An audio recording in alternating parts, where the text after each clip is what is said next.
मित्रांनो, श्री स्वामी समर्थ. हर हर महादेव. बाळा, देव म्हणतो लोकांचा विचार करत रडत बसणं सोडून दे आणि ही कथा ऐक. देवांचे देव महादेव सांगतात, आज जो मनुष्य ही कथा ऐकेल, आज जो मनुष्य श्रावण महिन्यात शिव आणि नंदीची ही कथा ऐकेल, त्याच्या दुखी भाग्यात देव चमत्कार करेल.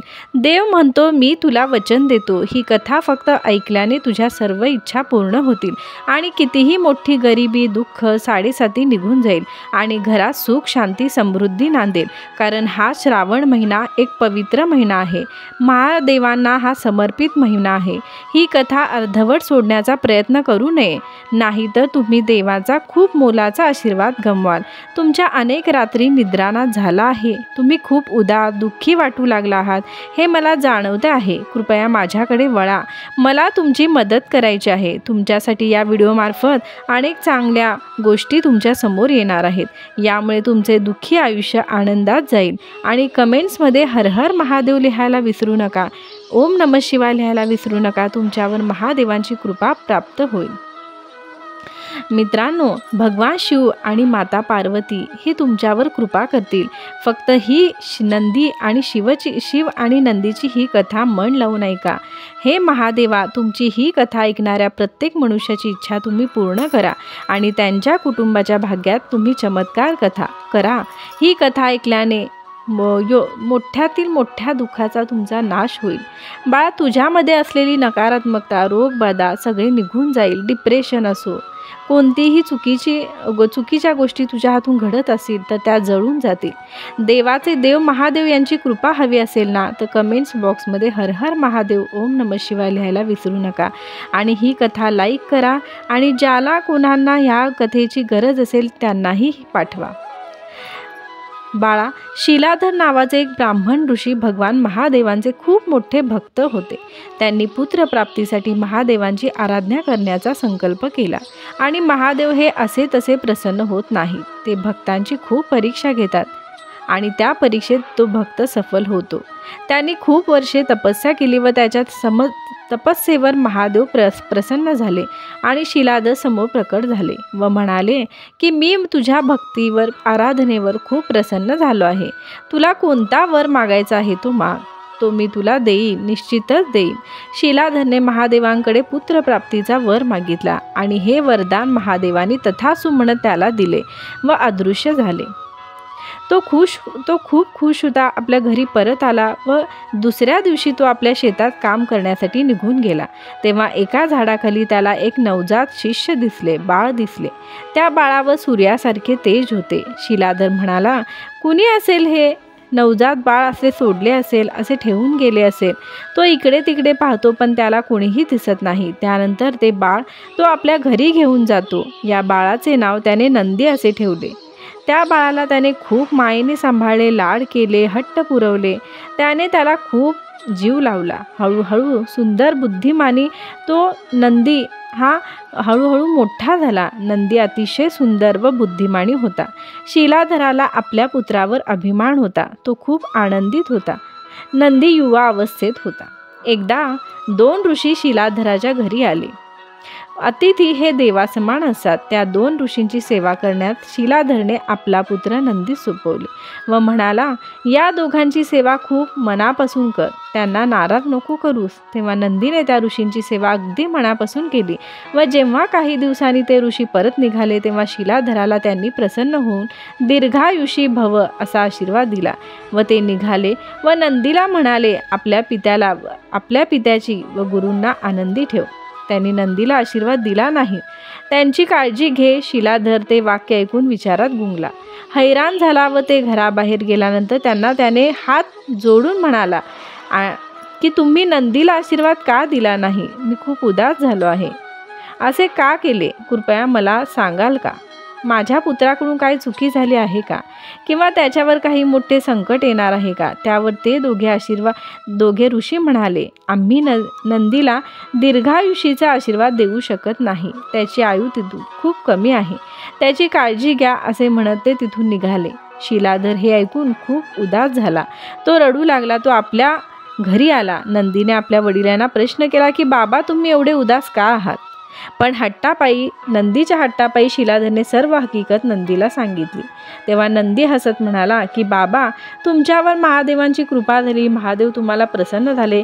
ते तुमच्यावर प्रसन्न झाले तर तुमची भक्ती पाहून त्यांनी तुम्हाला पुत्रप्राप्तीचा वर दिला होता, मग तुम्ही का घाबरता? भगवान देवांचे देव महादेव आपल्या सोबतच आहेत, भ्यायचं कशाला? आपण दोघांनी महादेवांची सेवा भक्ती करूया। मी स्वतः महादेवांची भरपूर भक्ती करेन, आराधना करेन। महादेव मला काहीही होऊ देणार नाहीत। त्यांच्यासाठी असंभव असे काहीच नाही, कारण ते माझे भाग्य नक्कीच बदलतील। तुम्ही मला आशीर्वाद द्या की मी भोलेनाथांची तपस्या पूर्ण करेल। तेव्हा शिलाधरने त्याला विजयी भव म्हणून आशीर्वाद दिला। त्यानंतर नंदीने काही वर्ष हवा, पाणी, दिवस रात्र काहीही विचार न करता त्याने आपली कठोर तपस्या चालू ठेवली। महादेव नंदीच्या अशा कठोर तपस्येवर प्रसन्न झाले व नंदी समोर प्रकट झाले। नंदी साक्षात महादेवांचा भक्त होता। तो साक्षात महादेवांना आपल्या पुढे उभे राहून तो चकितच झाला। तो खूप आनंदी झाला, त्याच्या डोळ्यात आनंदाश्रू वाहू लागले। त्याचे ते सोज्वळ रूप, तेव्हा तो मनातल्या मनात बोलू लागला की मी जर महादेवांचे वाहन म्हणून त्यांच्या जवळच राहिलो तर किती बरं होईल ना। व महादेवांचे वाहन म्हणजे बाप रे, महादेव मला स्वीकारतील का? असे अचानक त्याच्या मनातील अनेक शब्द ऐकले व महादेवानी हे शब्द त्याच्या मनातील ऐकले व स्मितहास्य करून महादेव म्हणाले, बाळा, तुझ्या मनात जे आहे तसंच घडेल। आजपासून तुझे मुख बैलासमान होईल आणि तू माझे प्रमुख वाहन म्हणजे गण बनशील। तथास्तु असे म्हणत महादेव तेव्हापासून नंदी हा साक्षात महादेवांचा प्रिय भक्त ठरला, प्रिय वाहन ठरला, प्रिय गण ठरला। तर बोला हर हर महादेव, जय नंदीदेवा। महादेवांच्या प्रत्येक मंदिरात भगवान शिवाच्या समोर नंदीच्या मूर्तीची स्थापना होते। जसे की भगवान महादेवांचे दर्शन महत्त्वाचे आहे, तसेच नंदीचेही देखील दर्शन महत्त्वाचे आहे। साक्षात नंदी हे भगवान महादेवांचे वाहन मानले गेले आहे, त्याचबरोबर त्यांचे परमभक्त आहे।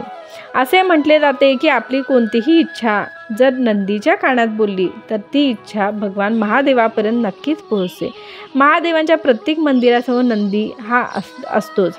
महादेवांनी नंदीच्या भक्तीवर प्रसन्न होऊन जिथे मी असेल तिथे नंदी असेल असा वर दिला होता। म्हणूनच महादेवांची पूजा झाल्यानंतर नंदीदेवाची पूजा करतात। मित्रांनो, हिंदू धर्म भगवान शिवापासून सुरू होतो आणि भगवान शिव हेच अंतिम सत्य आहे। हिंदू धर्म भगवान महादेवांना सर्वोच्च देवत्व किंवा निरपेक्ष तत्व मानता, म्हणूनच सर्व विश्वाचा उगमाचे प्रतीक असलेल्या लिंगाच्या रूपातही त्यांची पूजा केली जाते। म्हणून भगवान महादेवांना देवाचे देव महादेव असे म्हटले जाते। याचाच अर्थ भगवान शिव हे अंतिम आहेत, जो इतर कोणत्याही गोष्टीच्या जन्मापूर्वी अस्तित्वात होतो आणि सर्व निर्माण केलेल्या जगाच्या विघटनाशी राहील। मित्रांनो, श्रावण महिना हिंदू दिनदर्शिकेतील एक पवित्र महिना मानला गेला आहे, शिवाचा आवडता महिना आहे। तसेच श्रावण महिना भगवान महादेवांचा आवडता महिना मानला गेला आहे। श्रावण महिना हा पूजेसाठी, नामस्मरणासाठी महत्त्वाचा मानला गेला आहे। मित्रांनो, या महिन्यात केलेली महादेवांची सेवा, पूजा, अभिषेक, नामस्मरण वाया जात नाही। ते अगदी मनापासून करा, मग बघा तुमची पूजा सेवा महादेवापर्यंत पोहोचते व महादेव तुम्हाला मार्गदर्शनासाठी काहीच इच्छा शिल्लक ठेवत नाही। हे लक्षात ठेवा, महादेव हे भोळे आहेत आणि ते आपल्या भक्तावर पटकन प्रसन्न होतात आणि तेवढेच पटकन रागावतातही। त्यामुळे महादेवांची भक्ती सेवा अगदी प्रामाणिकपणे करा, तेवढेच फळ आपल्याला मिळते। कुणाच्याही घरात अति कटकटी चालू आहेत, भांडण वादविवाद किती केला ते घरातील भांडण संपत नाही आहे। घरात डिप्रेशनचे वातावरण आहे, शांततेचे वातावरण आहे, काही ना काही मुलं आजारी पडतात, घरातली व्यक्ती आजारी पडते। तर ह्यासाठी मैत्रिणींनो, तुम्हाला ही कथा तुम्ही नक्की ऐका आणि ह्यासाठी रुद्राभिषेक तुम्ही करा, दर सोमवारी रुद्राभिषेक करा, हा देखील महत्त्वाचा आहे। आणि ही कथा अगदी मन लावून ऐका, कारण नंदीदेव हे महादेवांचे वाहन आहे आणि ह्या वाहन आपण कधीही मंदिरात गेलो तर नंदीदेवाच्या कानात आपली इच्छा आपण बोलतो। तसेच महादेवांना नंदी खूप प्रिय आहे, त्यामुळे नंदीची सेवा करा महादेवांची तर सेवा आपण करतोच, पण त्याचबरोबर नंदीची सेवा देखील करा. त्याचे फळ आपल्याला लगेच प्राप्त होते.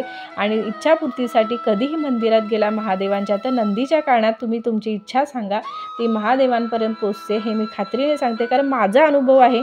मी जेव्हा जेव्हा मंदिरात महादेवांच्या गेलेली आहे माझ्या इच्छापूर्तीसाठी, तेव्हा मी नंदीच्या कानात बोलूनच येते. ती इच्छा माझी 1 महिन्याच्या आत पूर्ण होतेच. आणि ही कथा ऐकल्याने तुमचा महत्त्वाचा कॉल कदाचित आनंदाचाही असू शकेल. तर मैत्रिणींनो, मित्रांनो, ज्या स्वामी भक्तांना, ज्या महादेव भक्तांना या व्हिडिओची गरज आहे, तो व्हिडिओ तुम्ही नक्की शेअर करा आणि पुण्य कमवा. कमेंट्समध्ये हर हर महादेव, ओम नमः शिवाय लिहायला विसरू नका. व्हिडिओ आवडला असेल तर प्लीज लाईक करा, शेअर करा, सबस्क्राईब करा. वेळात वेळ काढून तुम्ही माझा व्हिडिओ पाहिल्याबद्दल तुमचे खूप खूप धन्यवाद. श्री स्वामी समर्थ.